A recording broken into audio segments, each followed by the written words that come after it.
بصوا بقى، انا عايزه احكي لكم حاجه. انا النهارده كده جايلي يجي 10 عرسان. تمام، رفضتهم. فيها حاجه لما انا ارفضهم؟ ليه وليه ان انا رفضتهم؟ ماما فضحتني بهدلتني، تقولي ترفضي 10 عرسان؟ انت مش شايفه نفسك يا بنت؟ ليه يا ماما؟ مالي يا ماما؟ مالي؟ ده انا شاور لاي حد كده اهو، بس كده اهو بصبعي كده اهو، ما هيصدق وهيجيلي جري.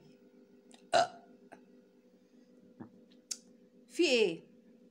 ايه اللي فيا وحش؟ مرفتهمش ليه؟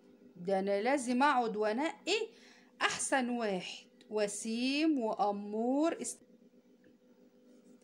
لازم اداري نفسي. استنوا ما اداري نفسي.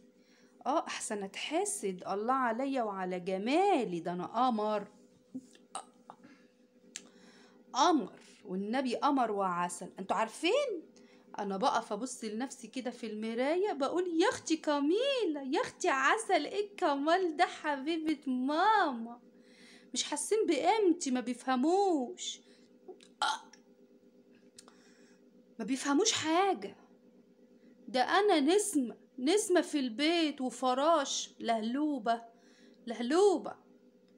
واسمعوا بقى الانقح بقى، الانقح قال ايه؟ بابا جاب لي عريس ابن الدكتور. ايه يعني ابن دكتور يعني؟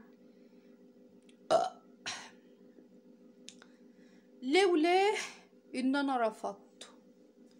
راح بابا قال لي خدي يا بت انت هنا، تعالي. وراح مديني بحتة قلم على وشي، زغرت في وشي زغرت. بقول له حرام عليك يا بابا، بتعمل فيا كده ليه؟ يقول لي ازاي ترفضيه؟ ايه مش من حق ارفضه؟ مش من حق اختار؟ حرام عليكم. انتحر؟ اموت نفسي عشان اريحكم؟ انا عايزه واحد حلو، واحد امور ومسمسم وعينيه تكون جميله، مش جايبين لي واحد مناخيره مطبقه وودانه مطرطقه. حرام عليكم، بتظلموني ليه؟ سيبوني اختار على كيف. ايه يعني؟ مالي؟ ايه الوحش فيا؟ انا زي العسل اهو، اه جميله اهو، اهو وعسوله. سيبوني في حالي، حرام عليكم. يلا بقى عشان انا تعبت خالص.